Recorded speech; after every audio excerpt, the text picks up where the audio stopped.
creation account. The second creation account in section 3 describes the manner in which God created human beings lovingly and through comparing him to a diligent potter. He emphasizes God's love for Adam and for humans in general through the example of giving Adam the ability to name the animals. It was a sort of responsibility God gave Adam and humans because he wanted to give them a sort of power. The article describes the manner in which humans were first created in the first account of creation, and then describes the differences from the second creation account. In the second creation account, humans were primordial and fundamentally important because God created them first before any other creatures. Finally, in the article discusses the equality between men and women by describing the manner in which God created women from the rib of Adam. God demonstrates of love are accounted for throughout the Bible and demonstrated greatly in his creation accounts and the care of attention he paid to us.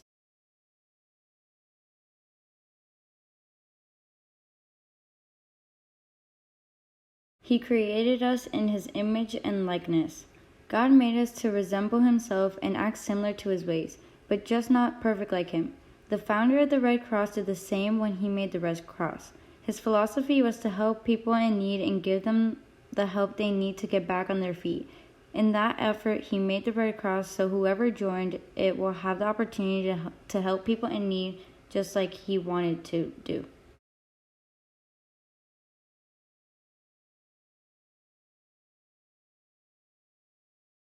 Adam and Eve were born in original holiness and justice. Adam and Eve were both born to absolute human perfection within the harmony of God's relationship with them. They both had original holiness and justice, which no other human would have, but they wouldn't have it forever and lose it. They lost it by disobeying God's order of eating the forbidden fruit, which they did. Other than that, the Adam and Eve relationship with God reminds me of something.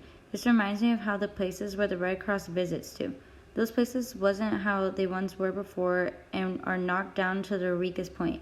They make the relationship between places of disaster and themselves.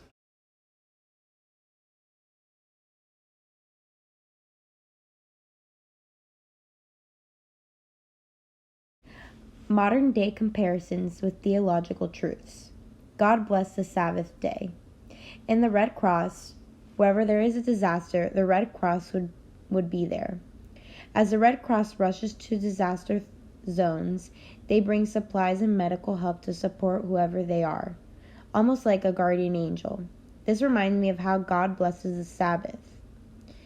God was in love with his creation, but from working 6 days straight of doing something he loved, he became tired. He decided to rest on the seventh day, making the seventh day holy, and made for days of masses and rest.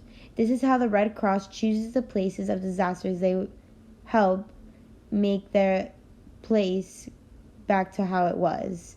They choose places just like how God chose what day to rest.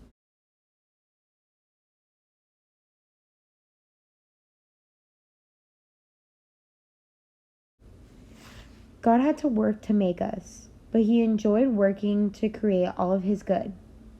He didn't stop his work because he saw something great in us. This reminds me of how the Red Cross founder made the Red Cross to do good. He saw something good in his creation, like how God was and continued his creation. Also, this is how the Red Cross gets prepared to go to disaster sites. They ask for donations and supplies to get the proper things they need. They also have to work to get the places in need and work to share the supplies to people that need it the most.